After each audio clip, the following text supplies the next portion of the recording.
نحمده ونصلي على رسوله الكريم أما بعد فقد قال الله تعالى في كلامه القديم والفرقان المجيد أعوذ بالله من الشيطان الرجيم يا أيها الذين آمنوا أطيعوا الله ورسوله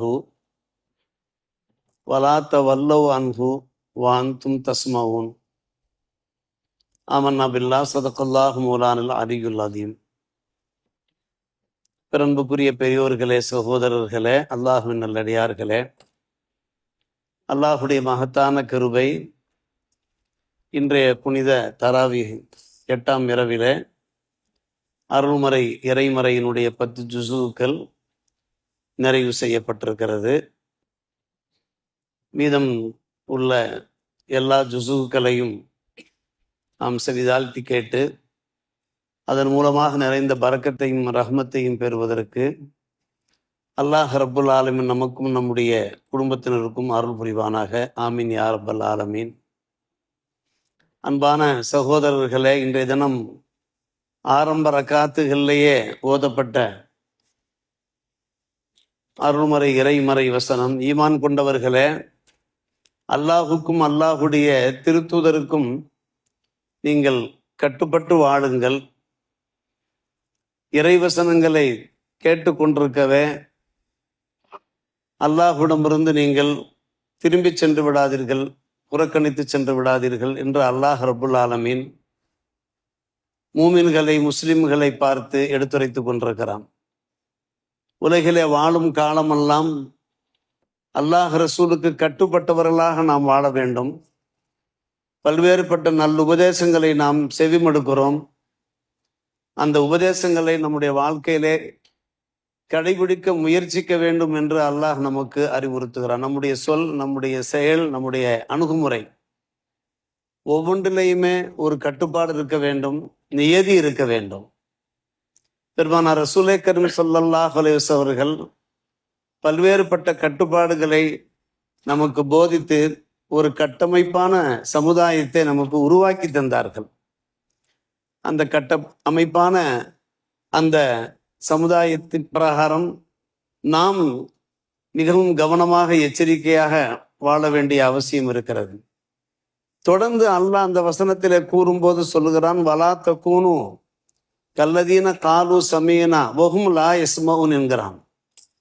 நாங்கள் எல்லா நல்ல விஷயங்களையும் கேட்டிருக்கிறோம் என்று சொல்லுகிறார்களே, அவர்களை போன்று ஆகிவிடாதீர்கள். ஆனால் உண்மையிலே உளமாற அவர்கள் எந்த நல்ல விஷயங்களையும் கேட்கவில்லை என்று சொல்லுகிறான். பயான் கேட்கிறோம், உபதேசம் கேட்கிறோம். நாம் உளமாற கேட்க வேண்டும், மனமாற கேட்க வேண்டும். நாம் கேட்டும் கேளாதவர்களாக இருக்கக்கூடாது. உபதேசங்கள்ல என்ன சொன்னார்கள், பிரசங்கங்கள்ல என்ன சொன்னார்கள் என்று கேட்டால் திரும்ப சொல்லுகின்ற ஒரு தகுதியை நாம் வளர்த்து கொள்ள வேண்டும். அல்லாஹ் ரப்புல் ஆலமீன் சொல்லுகிறான், அம்மக்கள் நாங்கள் செவிமடுத்தோம் என்று கூறுகிறார்கள், உண்மையிலே அவர்கள் செவிமடுக்கவில்லை. அவர்களை போன்று நீங்கள் ஆகிவிடாதீர்கள் என்று அல்லாஹ் சொல்லுகிறான்.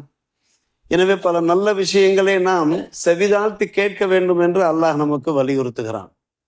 அல்லாஹ் ரசூலுக்கு நாம் கட்டுப்பட்டவர்களாக என்றைக்கும் நாம் வாழ வேண்டும். ஒருமுறை பெருமானார் ரசூலே கரீம் ஸல்லல்லாஹு அலைஹி வஸல்லம் அவர்கள் பகிர்ந்தார்கள், என்னுடைய உம்மத்துமார்கள் அத்தனை பேரும் சுவனம் புகுவார்கள், மறுத்தவர்களை தவிர என்று சொன்னார்கள். சத்திய சஹாபிகள் கேட்டார்கள், மறுத்தவர்கள் என்றால் யார் என்று கேட்டார்கள். யார் எனக்கு கட்டுப்பட்டு வாழ்ந்தார்களோ அவர்கள் சுவனம் புகுவார்கள், யார் எனக்கு மாறு செய்கிறார்களோ அவர்கள் தான் மறுத்தவர்கள் என்று விளக்கம் சொன்னார்கள் நபிகள் நாயகம் ஸல்லல்லாஹு அலைஹி வஸல்லம் அவர்கள். நபி ஸல்லல்லாஹு அலைஹி வஸல்லம் அந்த சுன்னத்துகளுக்கு நாம் ஒருபோதும் மாறு செய்யக்கூடாது. மாறு செய்தோமானால் நாம் அவர்களை மறுத்தவர்களாக ஆகிவிடுவோம். அல்லாஹ் நம்மை பாதுகாப்பானாக. காரணம், அல்லாஹ்வுடைய கட்டளை குர்ஆனிலே பல இடங்களிலே அல்லாஹ் போதிக்கிறான், நீங்கள் அல்லாஹ்வுக்கு கட்டுப்படுங்கள், அல்லாஹ்வுடைய திருத்தூதருக்கு கட்டுப்படுங்கள், தலைவர்களுக்கு கட்டுப்படுங்கள் என்று அல்லாஹ் குர்ஆனிலே பல இடங்களிலே நமக்கு எடுத்துரைத்து கொண்டிருக்கிறான். சத்திய சஹாபிகள் எப்படி கட்டுப்பட்டு வாழ்ந்தார்கள், நபி ஸல்லல்லாஹு அலைஹி வஸல்லம் ஒவ்வொரு அங்க அசைவையும் கவனித்தார்கள், ஒவ்வொரு சொல்லையும் அவர்கள் கவனித்தார்கள், உடனடியாக தம்முடைய வாழ்க்கையிலே அதை கொண்டு வந்தார்கள். நாமும் என்ன செய்ய வேண்டும்? குர்ஆன் ஹதீஸினுடைய அந்த வழிகாட்டுதல்கள் பிரகாரம் வாழ வேண்டும் அல்லவா? சங்கைமிகு உலமாக்கள் அடிக்கடி சொல்கின்ற ஒரு சின்ன நிகழ்ச்சி, பெருமானார் ரசூலே கரீம் ஸல்லல்லாஹு அலைஹி வஸல்லம் மஸ்ஜித் நபவியிலே சத்திய சஹாபிகளை ஒழுங்குபடுத்தி கொண்டிருக்கிறார்கள். நீங்கள் எல்லோரும் அமருங்கள், அமர்ந்து அடுத்து நான் என்ன சொல்ல போகிறேன் என்பதை நீங்கள் செவிமடுங்கள் என்று எல்லோருமே ஒழுங்குபடுத்தி கொண்டிருக்கிறார்கள். நாம் ஒரு மீட்டிங் நடக்கிறது என்றால் என்ன செய்வோம்? மக்கள் ஆங்காங்கே நின்று கொண்டிருந்தார்கள் என்றால் அவர்களை உங்களுடைய இருக்கைகளிலே அமருங்கள், உங்களுடைய சேறுகளிலே, உங்களுடைய இருப்பிடங்களிலே அமருங்கள் என்று நாம் சொல்லுகிறோமா இல்லையா? ஜல்சா போன்ற நிகழ்ச்சிகளிலே அதே போன்றுதான் பெருமானார் ரசூலே கரீம் ஸல்லல்லாஹு அலைஹி அவர்கள் ஆங்காங்கே நின்று கொண்டிருக்கக்கூடிய அன்பு நண்பர்களை பார்த்து அமருங்கள் என்று சொல்லி கொண்டிருந்தார்கள். அந்த சஃப்புகளை ஒழுங்குபடுத்தி கொண்டிருந்தார்கள். அப்துல்லா பின் மஸ்ஊத் அவர்கள் அப்போதுதான் பள்ளிக்குள் பிரவேசிக்கிறார்கள். வாசலிலே வந்திருக்கிறார்கள், கேட் அருகே வந்திருக்கிறார்கள். நீங்கள் அமருங்கள் என்று சொன்னவுடனேயே அந்த வார்த்தை அவருடைய காதிலே வந்து விழுந்த மாத்திரத்திலே அப்படியே வாசல்லையே அமர்ந்து விடுகிறார்கள், கேட்டுக்கு பக்கத்திலே அமர்ந்து விடுகிறார்கள். அந்த வார்த்தைக்கு அவ்வளவு கட்டுப்படுகிறார்கள். நபிகள் நாயகம் ஸல்லல்லாஹு அலைஹி வஸல்லம் ஒவ்வொரு வார்த்தையும் அவர்களுடைய இதயத்தை ஈர்க்க வல்லதாக இருந்தது. பெருமானார் ரசூலே கரீம் ஸல்லல்லாஹு அலைஹி வஸல்லம் பார்த்து விட்டார்கள், அப்துல்லா மஸ்ஊத் பார்த்து விட்டார்கள். தால் யா இப்ன மஸ்ஊத் என்று சொன்னார், உள்ளே வாரும் என்று அழைத்து உள்ளே அமர வைத்தார்கள் என்று நாம் பார்க்கிறோம். இவ்வளவு அருமையான விஷயங்கள் பாருங்கள் அருமை சகோதரர்களே. நம்முடைய ஈமானிலே ஒரு பகுதி, நாம் மூமின் என்று நாம் சொல்லுகிறோம் என்றால் அந்த ஈமானிலே இலக்கணம் என்னவென்று கேட்டால் நாம் இப்படித்தான் வாழ வேண்டும், அல்லாஹ் ரசூலுக்கு கட்டுப்பட்டவர்களாக வாழ வேண்டும் அருமை சகோதரர்களே. அதன் அடிப்படையில் தான் அவர்கள் பெருமானார் ரசூலே கரீம் ஸல்லல்லாஹு அலைஹி அவர்கள் அடிக்கடி சொல்லுவார்கள், உங்கள் மீது ஒரு தலைவர் ஏற்படுத்தப்பட்டால் அந்த தலைவருக்கு நீங்கள் கட்டுப்பட்டு நடங்கள். இஸ்மவு அத்தியு, அவர் ஒரு அப்த ஹபஷியாக இருக்கலாம், கருப்பின அடிமையாக அபிசீனிய அடிமையாக இருக்கலாம். அன்னராசு ஜபீப், அவருடைய தலை காய்ந்து போன பேரித்தம் படம் போன்று இருந்தாலும் கூட அவருடைய தோற்றத்தை நீங்கள் பார்க்காதீர்கள். உங்களுக்கு அவர் அமீராக ஏற்படுத்தப்பட்டு விட்டாரா, அந்த அமீருக்கு நீங்கள் என்ன செய்யுங்கள்? கட்டுப்பட்டு நடங்கள் என்பார்கள் நபிகள் நாயகம் ஸல்லல்லாஹு அலைஹி வஸல்லம் அவர்கள். குர்ஆனிலே பல இடங்களிலே நமக்கு எடுத்துரைக்கப்பட்டிருக்கிறது. ஒரு ஹதீஸிலே இப்படியும் வருகிறது, உங்களுடைய அமீர் உங்களுக்கு பிடிக்காத ஒரு விஷயத்தை ஏவினாலும் கூட நீங்கள் பொறுமையை மேற்கொள்ளுங்கள். பொறுமையை மேற்கொள்ளாமல் நீங்கள் ஜமாத்திலிருந்து வெளியே சென்று விடாதீர்கள். அப்படி வெளியே சென்று விட்டீர்கள் என்றால் அறியாமை காலத்தினுடைய மரணம்தான் உங்களுக்கு ஏற்படும் என்று எச்சரிக்கை செய்திருக்கிறார்கள். இந்த அளவுக்கு நபிகள் நாயகம் ஸல்லல்லாஹு அலைஹி வஸல்லம் அவர்கள் இந்த உம்மத்தை கட்டமைத்திருக்கிறார்கள், ஒருங்கிணைத்திருக்கிறார்கள். எந்த ஒரு காலகட்டத்திலையுமே இந்த உம்மத்துமார்கள் ஒற்றுமையோடு இருக்க வேண்டும், அந்த ஜமாத்தோடு இணைந்திருக்க வேண்டும் என்பதை நமக்கு பெருமானார் ரசூலே கரீம் ஸல்லல்லாஹு அலைஹி அவர்கள் போதித்திருக்கிறார்கள். இப்படி பல்வேறுபட்ட ஹதீஸுகள் அருமை சகோதரர்களே, பெரியோர்களே, குறிப்பாக அழகான முறையிலே முத்தாய்ப்பான முறையிலே நபிகள் நாயகம் ஸல்லல்லாஹு அலைஹி அவர்கள் போதித்தார்கள். அலா குல்லுக்கும் ராஇன் வ குல்லுக்கும் மஸ்ஊலுன் அன் ரஅய்யத்திஹி. நாம் வாழ்க்கையிலே கடைபிடிக்க வேண்டிய ஒரு முக்கியமான ஹதீஸ். இன்றைக்கு பல நண்பர்கள் இருக்கிறார்கள், அன்பு சகோதரர்கள் இருக்கிறார்கள், ஓரளவுக்கு அந்த வழிகாட்டுதல்களுக்கு, குர்ஆன் ஹதீஸினுடைய வழிகாட்டுதல்களுக்கு கட்டுப்பட்டு நடக்கின்ற நண்பர்கள் இருக்கிறார்கள். அல்லாஹ் அவர்களுக்கு நிறைந்த பாக்கியத்தை தந்தருள்வானாக நாம் பிரார்த்திக்கின்றோம், சுபசோமனம் சொல்லுகிறோம். ஜும்மாவிலே நாம் கேட்டுக்கொண்டோம், நீங்கள் புனித ரமதான் பிறந்து விட்டால் பகல் நேரத்திலே உங்களுடைய உணவகங்களை நீங்கள் பயன்படுத்த வேண்டாம், திறக்க வேண்டாம். அந்த நேரத்தில் அந்த நோன்பினுடைய கட்டுப்பாடுகளை நாம் கடைபிடிக்க வேண்டும். நீண்ட நெடிய காலமாக நம்முடைய ஊரிலே அந்த மரபு பின்பற்றப்பட்டு கொண்டிருக்கிறது, நாம் அதை கடைபிடிக்க வேண்டும் என்று நாம் ஒவ்வொரு ஆண்டிலேயும் ஜும்மா அறிவிப்புகளிலே நாம் சொல்லுகிற போது நம்முடைய அன்பு நண்பர்கள் அதை ஏற்றுக்கொள்கிறார்கள், அவர்கள் திரையிட்டுக் கொள்கிறார்கள். மாலை நேரத்திற்கான உணவுகளை அவர்கள் தயார் செய்கிறார்கள், அது வேறு விஷயம். அன்பு சகோதரர்களே, பெரியோர்களே, இதெல்லாம் நாம சொல்லுகிற ஒரு விஷயம் அல்ல. இஸ்லாமிய மார்க்கத்தினுடைய வழிகாட்டுதல்கள், அல்லாஹ் ரசூலுடைய வழிகாட்டுதல்கள். தொழுகைக்காக பாங்கு சொல்லப்பட்டு விட்டால் நாம் தொழுகையை நோக்கி விரைய வேண்டும், பள்ளிவாசலை நோக்கி நாம் விரைய வேண்டும். இதற்கும் நாம் கட்டுப்பட்டு வாழ வேண்டும். அன்பான சகோதரர்களே, நம்முடைய ஊரிலே எல்லா தெருக்கள்லையும் இப்போது ஒளிபெருக்கிகள் பொருத்தப்பட்டிருப்பதை நாம் பார்க்கிறோம். எதற்காக வேண்டி ஒளிபெருக்கிகள் பொருத்தப்பட்டிருக்கிறது என்பதை நாம் சற்று யோசித்து பார்க்க வேண்டும். ஆம், அத்தனை பேரும் என்ன செய்ய வேண்டும்? ஐவேளை தொழுகையில ஈடுபட வேண்டும். தராவிக தொழுகையை நாம் நிறைவேற்ற வேண்டும். இதன் மூலம் அல்லாஹ் ரசூலுக்கு கட்டுப்பட்டு வாழ வேண்டும் என்பதற்காக வேண்டிதானே. அது கிராத் ஓதப்பட்டு கொண்டே இருக்கும், தொழுகை நடந்து கொண்டே இருக்கும், நாம் எப்படி வேண்டாலும் வாழலாம் என்று நாம் ஒருபோதும் இருக்கக்கூடாது. அருமை சகோதரர்களே, இன்று ஹாபிஸா அவர்கள் ஓதிய அந்த ஆயத்தினுடைய சாராம்சமே நீங்கள் அல்லாஹ் ரசூலுக்கு கட்டுப்பட்டு வாழுங்கள். இது போன்ற விஷயங்களை கேட்டும் கூட நீங்கள் புறக்கணித்து செல்லாதீர்கள். வலாத்த வல்லவ் அன்ஹு அன்தும் தசுமவுன் என்று அல்லாஹ் சொல்லுகிறானே. கடைசியாக பெருமானார் ரசூலே கரீம் ஸல்லல்லாஹு அலைஹி அவர்கள் எடுத்துரைத்தார்கள். என்ன சொன்னார்கள்? உங்களிலே ஒவ்வொருவரும் பொறுப்புதார்கள். நன்கு கவனிக்க வேண்டும் அன்பான பெருமக்களே. உங்களிலே ஒவ்வொருவரும் பொறுப்புதார்கள். தங்களுடைய பொறுப்புக்கு கீழே உள்ளவர்கள் பற்றி வினவப்படுவீர்கள் என்று சொன்ன நாயகம் அப்படியே வரிசைப்படுத்துகிறார்கள். எப்படி வரிசை? ஒரு தலைவர் இருக்கிறாரே, அவர் மக்களுக்கு பொறுப்புதார். மக்களுக்கு செய்ய வேண்டிய கடமைகளை அவர் சரியாக செய்தாரா என்று மறுமை நாளிலே அவர் வினவப்படுவார். அதே போன்று ஒரு ஆண் மகன் இருக்கிறாரே, அவர் அலா அஹ்லி பைத்திஹி, தம்முடைய குடும்பத்தினருக்கு பொறுப்புதாரியாக இருக்கிறார். தம்முடைய குடும்பத்தினருக்கு செய்ய வேண்டிய கடமைகளை அவர் சரியாக நிறைவேற்றினாரா என்று அவர் வினவப்படுவார்.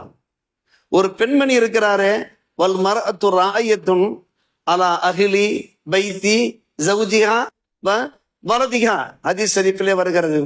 தம்முடைய கணவனுடைய அந்த குடும்பத்தினர், அவர்களுடைய வீட்டார் விஷயத்தில் அவர் மறுமை நாளிலே வினவப்படுவார், விசாரிக்கப்படுவார். தம்முடைய பிள்ளைகளை நல்ல முறையில் ஆதரித்தாரா, உருவாக்கினாரா என்றும் கூட அவர் மறுமை நாளிலே வினவப்படுவார் என்று சொன்ன நாயகம் ஸல்லல்லாஹு அலைஹி அவர்கள் கடைசியாக முத்தாய்ப்பாக சொன்னார்கள்.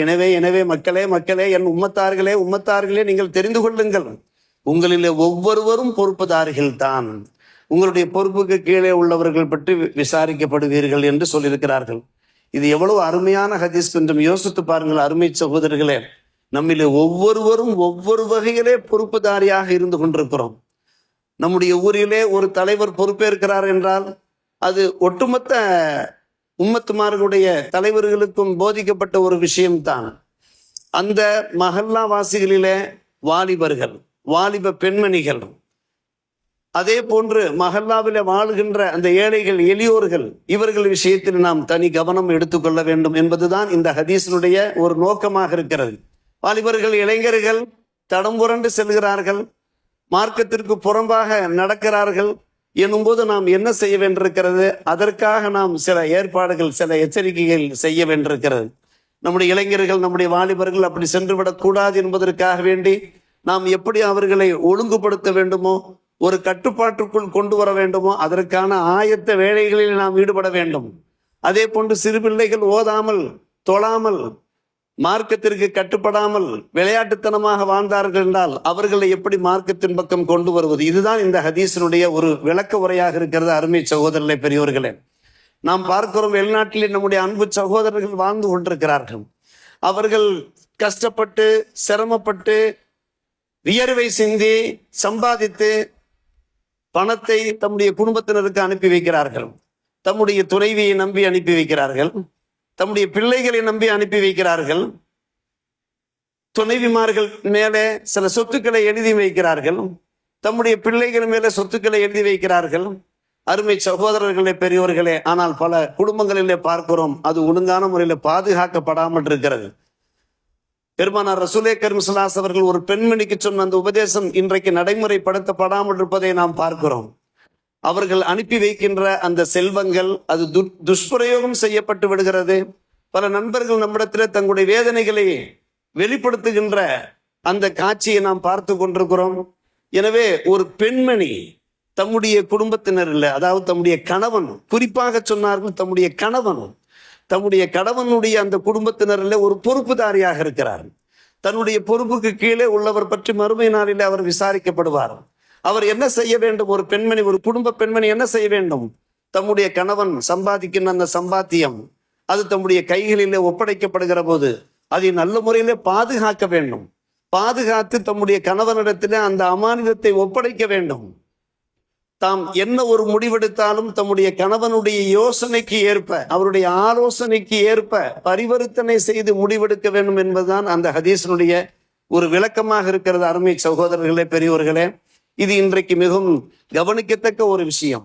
பல குடும்பங்களிலே பார்க்கிறோம், நிறைய பேர் வெளிநாட்டுக்கு செல்கிறார்கள், சென்றுவிட்டு கடைசி காலத்திலே வந்து ஊரோடு தங்கி விடுகிறார்கள். ஆனால் அவர்கள் பொம்மைகள் போன்று மாறி விடுகிறார்கள். அங்கே குடும்பத்திலே உள்ளவர்கள் அவர்களை சாதாரணமாக உதாசீனமாக பார்க்கிறார்கள். கடைசியாக ஏதோ பள்ளிவாசல்களே சென்று அமர்ந்து கொள்வோம் என்கின்ற ஒரு வேதனையோடு, வெறுப்போடு, விரக்தியோடு பலர் வருவதை நாம் பார்க்கிறோமே. அன்பான பெருமக்களே, இதெல்லாம் இந்த ஹதீஸின் வாயிலாக நமக்கு அறிவுறுத்தப்படுகிறது. ஒவ்வொருவருமே பொறுப்புதாரிகளாக இருக்கிறீர்கள், எல்லோருமே பொறுப்புதாரிகளாக இருக்கிறீர்கள். உங்களுடைய பொறுப்புக்கு கீழே உள்ளவர்கள் பற்றி விசாரிக்கப்படுவீர்கள் என்கின்ற இந்த ஹதீஸ் அந்த ஆயத்துக்கு விளக்கமாக இருக்கிறது. எனவே நாம் ஒரு முடிவெடுத்துக் கொள்ள வேண்டும். நாம் எந்த ஒரு காரியத்தில் ஈடுபட்டாலும் அல்லாஹ் ரசூலுக்கு கட்டுப்பட்டு நாம் நடக்க வேண்டும். நல்ல பல உபதேசங்களை நாம் செய்தாழ்த்தி கேட்கிற போது அந்த உபதேசங்கள் நம்முடைய வாழ்க்கையிலே கடைபிடிக்கின்ற நோக்கத்தோடு கேட்க வேண்டும். வலாத்தக்குனு கல்லதின காலும் சமயனா வஹும் லா யஸ்மவுன். கேட்கிறார்கள், பயானை கேட்கிறார்கள், நாங்கள் கேட்டோம் என்று கூறுகிறார்கள். வஹும் லா யஸ்மவுன். உண்மையிலே அவர்கள் கேட்கவில்லை, உளமாற கேட்கவில்லை, மனமாற கேட்கவில்லை, ஏதோ கேட்டுவிட்டு சென்றார்களே, அவர்களை போன்று நீங்கள் ஆகிவிடாதீர்கள் என்று அல்லாஹ் சொல்லுகிறானே. இதையெல்லாம் நாம் கவனத்தில் வைத்துக் கொள்ள வேண்டும் அருமை சகோதரர்களே, பெரியோர்களே. எனவே இன்றைக்கு ஓதப்பட்ட அற்புதமான வசனம், அது நீண்ட நெடிய வசனம். அந்த வசனத்துடைய சாராம்சத்தை தான் நாம் எடுத்து சொல்லியிருக்கிறோம். ஒரு சில மசாயில்கள், 2 மசாயில்கள் மட்டும் நாம் சொல்லி நாம் நிறைவு செய்கிறோம். ஆம், ஜக்காத் பற்றி நாம் ஜும்மாவில் எடுத்துரைத்தோம். அதுல பல சந்தேகங்கள் எழுந்திருக்கின்றன. அதுல ஒரு முக்கியமான ஒரு விஷயம், ஜக்காத்தை முஸ்லிம் அல்லாதவருக்கு வழங்கலாமா என்பது ஒரு கேள்வி. முஸ்லிம் அல்லாதவருக்கு ஜக்காத் வழங்கக்கூடாது. நாம் அன்றைக்கே நாம் சொல்லிவிட்டோம், ஜக்காத் என்பது அல்லாஹ் போட்ட கணக்கு என்று நாம் சொல்லிவிட்டோம். இன்றைக்கும் கூட ஹாஃபிஸ் அவர்கள் இன்னம சதகாத்துல் ஃபுகராவல் மசாக்கினிலே அந்த 8 சாரார், அந்த 8 சாராருமே முஸ்லிம்கள். ஆனால் முஸ்லிம் அல்லாதோருக்கு உதவலாம், தர்மங்கள் செய்யலாம். நாம் நம்முடைய பெருநாள்கள் கொண்டாடுகின்றோம், அந்த பெருநாட்கள்ல அவர்களுக்கும் கூட புத்தாடைகள் சேர்த்து வாங்கி கொடுக்கலாம். நம்மை போன்று அவர்கள் மகிழ்ச்சியாக இருப்பதற்கு நாம் உதவலாம். அதிலே எந்த ஒரு மாற்று கருத்து இல்லை, எந்த ஒரு தடையும் இல்லை. மாறாக ஜக்காத் பணம் என்பது அது யாருக்கு உரியது என்று கேட்டால், முஸ்லிம்களில் உள்ள ஏழை எளியோர், பெருமான ரசூலே கரீம் ஸல்லல்லாஹு அலைஹி வஸல்லம் சொன்ன அந்த 8 சாராருக்கு. மற்றொரு விஷயம் என்னவென்று கேட்டால், பள்ளிவாசல்லையோ அல்லது மதரசாக்கள்லையோ பேங்க் அக்கவுண்ட் இருக்குமானால் வங்கி கணக்கில் வரக்கூடிய அந்த வட்டி பணம், அந்த வட்டி பணத்தை பள்ளிவாசலுடைய தேவைகளுக்காக பயன்படுத்தலாமா, மதரசாவுடைய தேவைகளுக்காக பயன்படுத்தலாம்? இது ஒரு பொதுவான கேள்வி. இந்த கேள்வி இப்போது வந்திருக்கிறது. அந்த கேள்விக்கான பதில்களை நாம் ஆராய்ந்து பார்க்கிற போது அந்த பதில்களை நாம் பரிமாறிக்கொள்கிறோம். எனவே இது போன்ற அந்த கேள்விகள் எழும்பத்தான் செய்கிறது. காரணம், அந்த வட்டி பணத்தை நாம் பள்ளிவாசலுடைய அந்த வெளி வேலைகளுக்கு பயன்படுத்தலாமே. கக்கூஸ் பாத்ரூமை சுத்தம் பண்ண அல்ல கக்கூஸ் பாத்ரூமை கட்ட, இது போன்ற தேவைகளுக்கு பயன்படுத்தலாமே என்றால் அது பயன்படுத்தக்கூடாது அருமை சகோதரர்களே. வட்டி பணம் என்று எந்த பக்கம் வந்தாலும் கூட அந்த வங்கி கணக்கிலிருந்து அந்த வட்டியை நாம் எடுத்து விட்டோம் என்றாலே அது ஏழை எளியோருக்குத்தான் கொடுக்க வேண்டும். நன்மையை நாடாமல் பிலா இராதத்தி சவாப், பிலா நியத்தி சவாப், சவாபை நாடாமல் கொடுக்க வேண்டும்.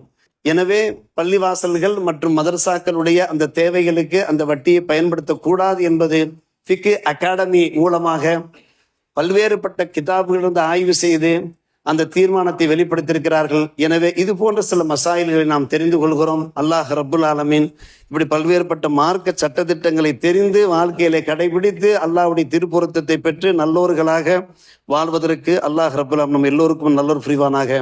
வாஹிர் தாவானா அல்ஹம்துலில்லாஹி ரப்பில் ஆலமீன்.